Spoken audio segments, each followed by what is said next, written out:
খুব সহজে কিভাবে চিকেন বিরিয়ানি রান্না করবেন তা আমি আজকে আপনাদের সঙ্গে শেয়ার করব। হ্যালো বন্ধুরা, আপনাদের স্বাগত জানাই মৌসুমী রান্নাঘরে। দেখো, ভাতের জন্য জলটা বসিয়ে দিলাম। জলটা এখন গরম করতে হবে। জলটা গরম হয়ে যাওয়ার পরে দেব সামান্য লবণ,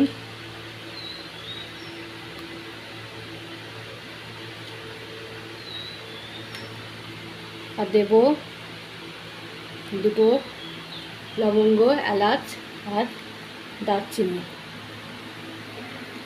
আর দেব অল্প পরিমাণ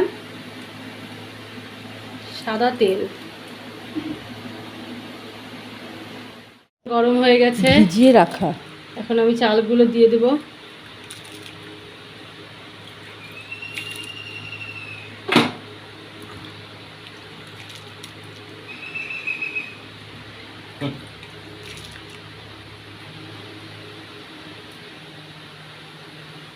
ভাতটা হয়ে এসছে, যতক্ষণ ভাতটা হচ্ছে এদিকে পেরেস্তাটা করে নেব।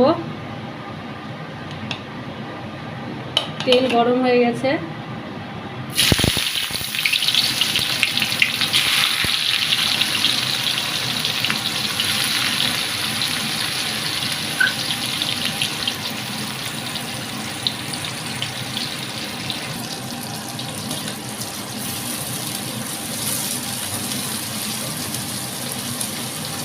ভাজা ভাজা করে নেব। বেশি পুড়ালে ভালো লাগবে না, একটু লাল লাল হবে পেরেস্তাটা। ভাতটা হয়ে গেছে, আমি ফ্যানটা ঝরিয়ে একটু গামলার মধ্যে এরকম করে একটু হাওয়ার মধ্যে একটু রাখলাম, যাতে ভাতটা ঝরঝরে। পেরেস্তা হয়ে গেছে, এবার তুলে নেব।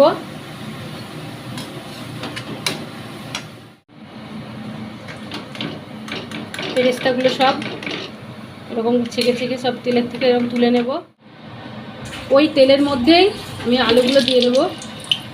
আমার আলুগুলো একটু ছোটো বলে আমি এরকম গোটায় রেখেছি, কাটিনি। একটু বড় আলু হলে কাটা যেত। সামান্য একটু ঢাকা দিয়ে দিয়ে ভাজা ভাজা করে দেবো, তাহলে আলুটা সিদ্ধ হবে।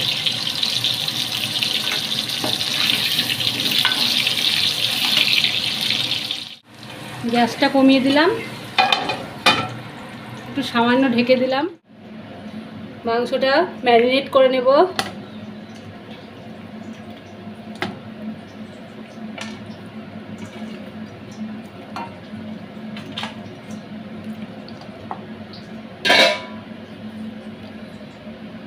দেব ওর মধ্যে মশলা,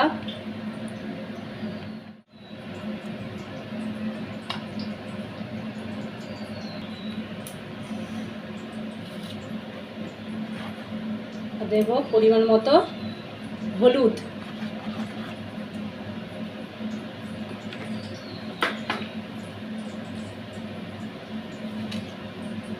আর দেব লবণ, স্বাদ অনুযায়ী লবণ, আর দেব তেল।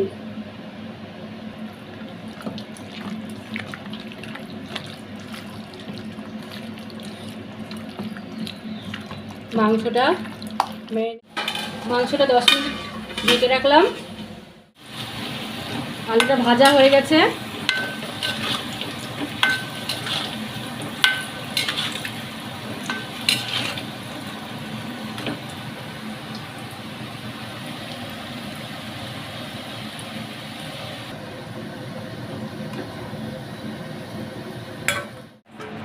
ডিমটা ভেজে নেব।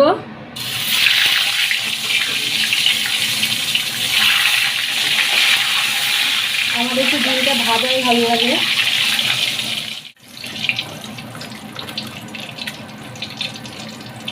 ডিমটা ভাজা হয়ে গেছে, তুলে নিলাম। শুকনো লঙ্কা,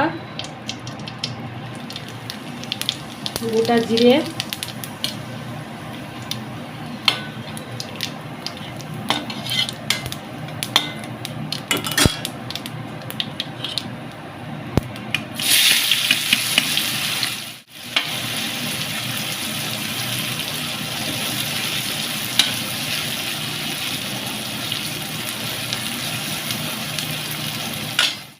পেঁয়াজটা ভাজা হয়ে গেছে। আমি এখন ম্যারিনেট করা মাংসগুলো দিয়ে দিলাম। মাংসটা ভালো করে কষিয়ে নেব।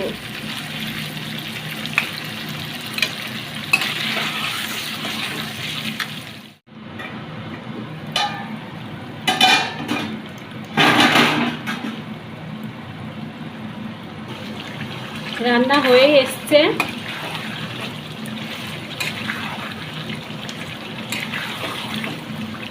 রান্না হয়ে গেছে, এখন নামিয়ে দেব, তারপর দমে বসাবো।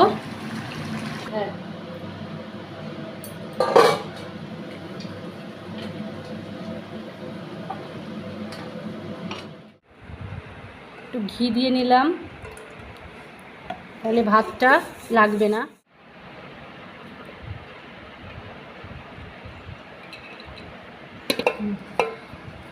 পেরেস্তা দিয়ে দিলাম।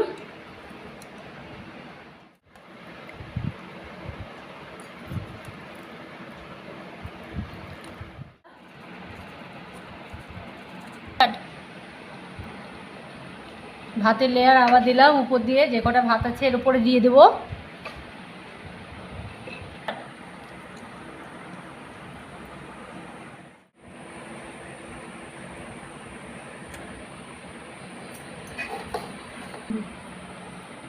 কেওড়া জল দিয়ে দিলাম।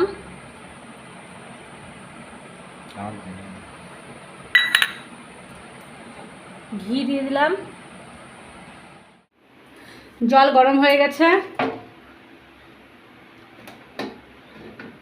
আমি এখন দমে বসিয়ে দিলাম। আটা দেব না, কেওড়া জল, গোলাপ জল, মিঠা আতর একসঙ্গে মিশিয়ে দিয়েছিলাম।